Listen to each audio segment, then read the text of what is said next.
هنضيف معلقتين عسل للكريم شانتيه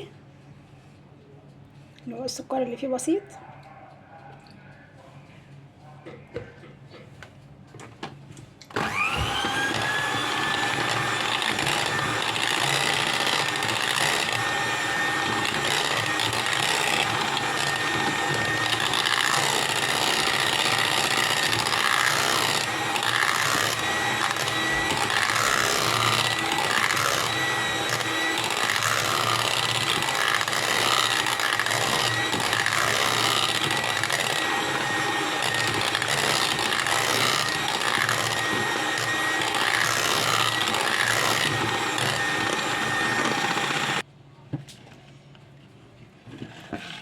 ناخد جزء من الكريم شانتيه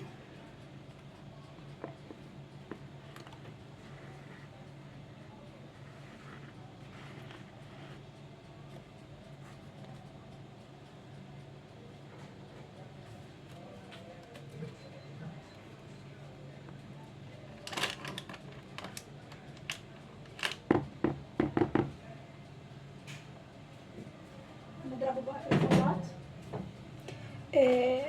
هنضيف عليه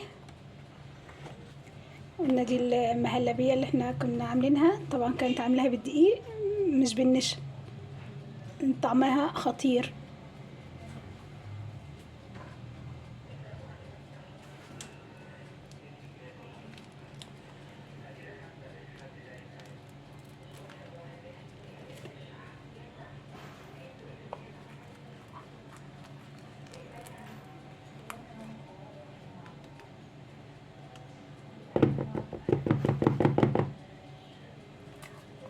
نديهم بقى ضربتين مع بعض.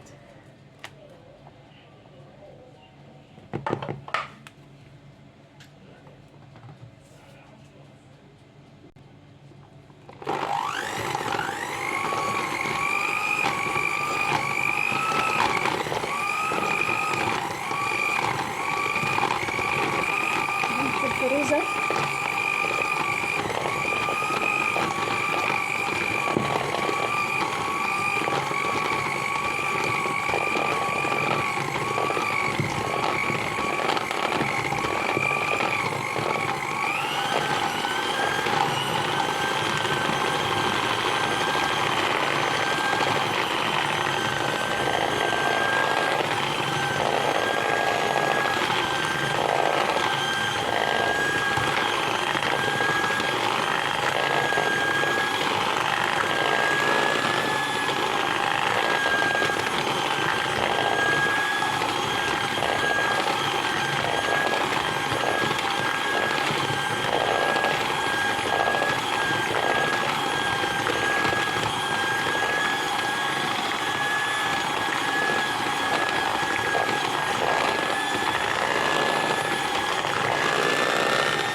كده الايس كريم بتاعنا جاهز.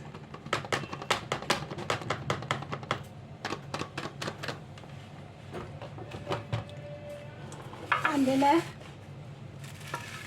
القالب ده هنضيف فيه الايس كريم.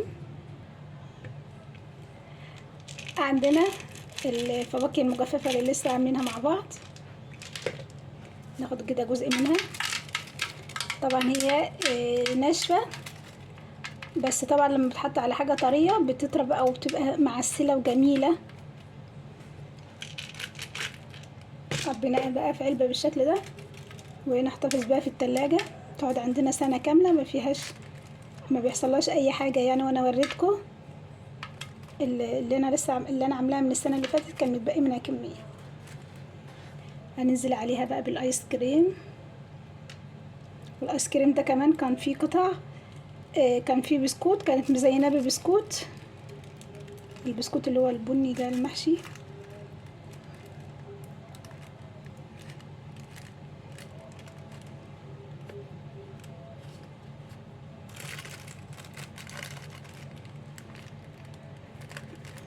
نغطيه بقى وندخله الفريزر.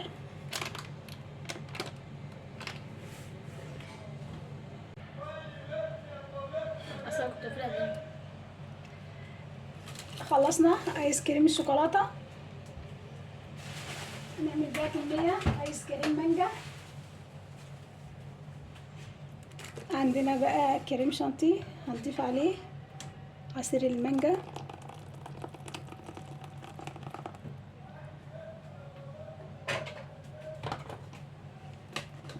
بسم الله.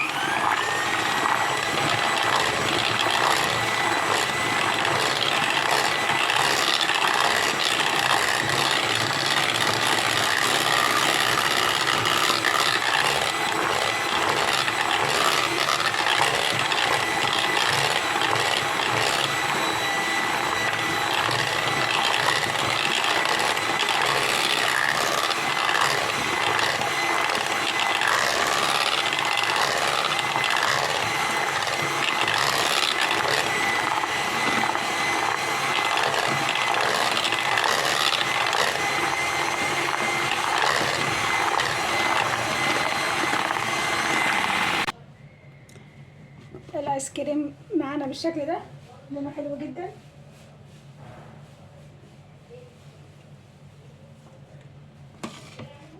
هننزله بقى في علبة بلاستيك.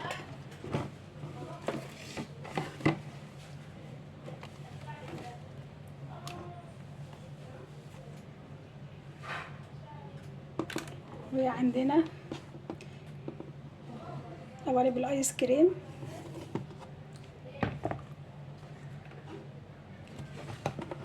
عندنا بتاعت الايس كريم بالشكل ده.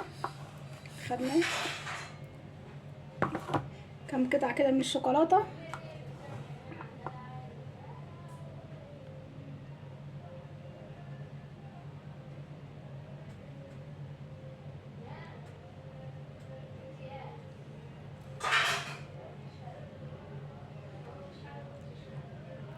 ندخلهم بقى الفريزر لمدة 6 ساعات ان شاء الله، ونشوفهم بعد ما يتجمدوا.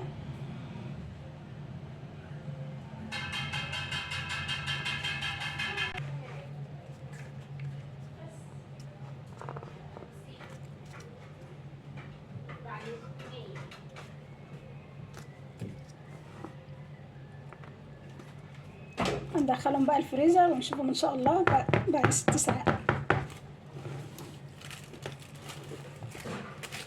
بدل الايس كريم بتاعنا اللي عملناه، ايس كريم شوكولاته ومانجا.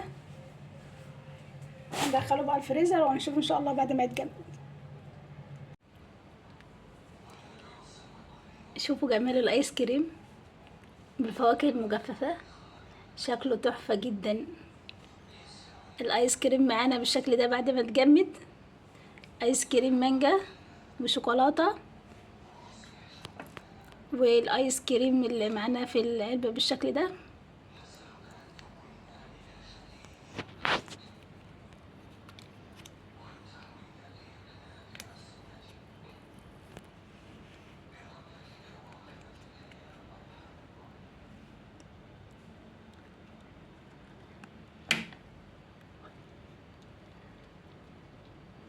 بالشكل ده.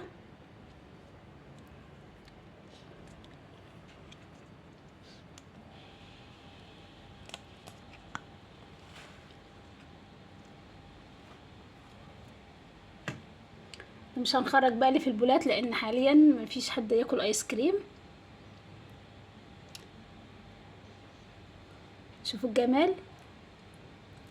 ندخله بقى الفريزر والولاد موجودين كده، نطلع لهم بقى كده الايس كريم. حلو جدا، ارخص واسهل من بره وهيوفر علينا كتير جدا. شوفوا اللي بالمانجا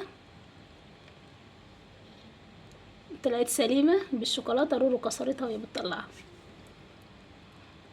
لو عجبكم بقى فيديو النهاردة متنسوش اللايك والاشتراك في القناة، والسلام عليكم.